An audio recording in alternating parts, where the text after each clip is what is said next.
Hey, welcome back. It's so good to have you here. I was on the subway the other day, scrolling through a dating app, don't judge, and I saw a profile that said, looking for a partner in crime, must have a 401k. And I laughed, but then I immediately thought, Jane Austen would get it. She'd get it completely. Because behind the empire wastes and the country dances, her world ran on a currency just as hard and real as any stock portfolio. Pounds, shillings, and pence. I'm Ibnul J. Farabi, and this is The Great Conversation. Today, we're pulling back the curtain on the drawing rooms of Regency England. Episode 28, Jane Austen's Economic Reality, Love, Marriage, and the Pound Sterling. We often remember Austen for her wit, her social satire, and of course, her iconic romantic endings. Mr. Darcy strides across the field at dawn. Captain Wentworth pours his heart out in a letter.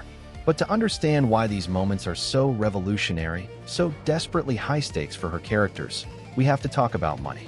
We have to understand that in Austen's world, marriage wasn't just the culmination of a love story. It was, for most women, the only career option available. It was their sole shot at financial security, social standing, and even basic survival. Take the famous opening line of Pride and Prejudice. It is a truth universally acknowledged that a single man in possession of a good fortune must be in want of a wife. We usually hear the irony about the man being hunted, but focus on that phrase, in possession of a good fortune. That's the prerequisite. That's the headline. His fortune is the first and most important piece of information. The entire plot of that novel is set in motion because the Bennet family's estate is entailed away to a male cousin, Mr. Collins. The 5 Bennet sisters, if they don't marry well, face a future of genteel poverty. Their love lives are, fundamentally, a series of high-pressure financial negotiations. And Austen is brutally specific with numbers. She doesn't just say rich. She gives us an exact accounting. Mr. Darcy has £10,000 a year. That's an almost unimaginable income. Bingley has 4 or 5,000. In Sense and Sensibility, the Dashwood women are left with £500 a year total, forcing them to leave their home and live in a cottage, a huge social come-down. Colonel Brandon's offer of a living to Edward Ferrars is a transaction that changes the entire course of 2 people's lives. These aren't romantic abstractions. They are balance sheets. This is where Austen's own life bleeds into her fiction. The daughter of a clergyman, she was herself a dependent, unmarried woman familiar with the precariousness of her position. She wrote at a small desk in a busy family room, her manuscripts hidden if visitors came. Her sharp understanding of economics wasn't academic, it was lived.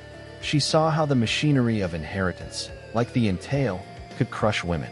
She saw how a woman's value in the marriage market was a cold calculation of her dowry, her portion, against a man's income from his land or profession, which makes her heroine's choices so radical. When Elizabeth Bennet refuses the odious but financially secure Mr. Collins, she isn't just being stubborn. She is risking her future and her family's future on the principle of her own happiness. It's an act of tremendous courage. When Anne Elliot in Persuasion, 8 years earlier, was persuaded to break her engagement to the then penniless Wentworth, she was making the socially prudent, economically sensible choice. The entire novel is the aching aftermath of that sensible decision, a quiet indictment of a system that prizes security over sentiment. Austen is showing us the human cost of these ledgers. And think about the men.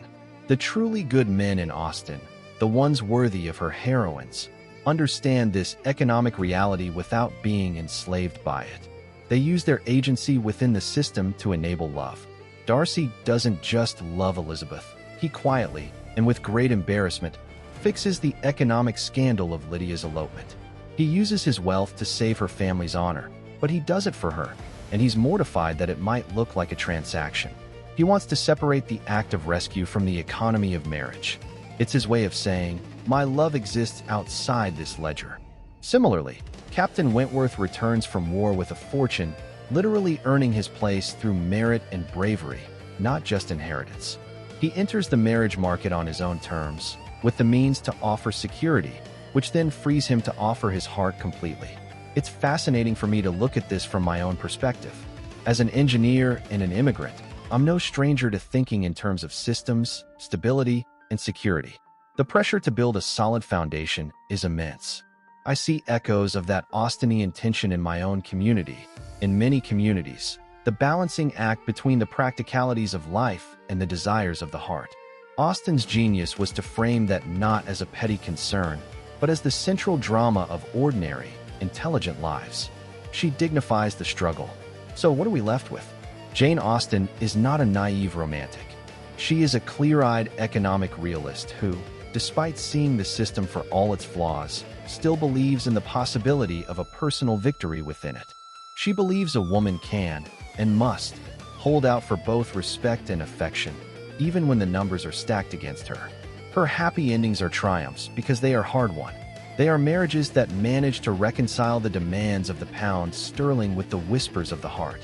Her world tells us that love, to survive and thrive in the real world, must often come with a practical foundation. But her stories tell us that a foundation without love is a prison. The great conversation in her work is between those two undeniable truths.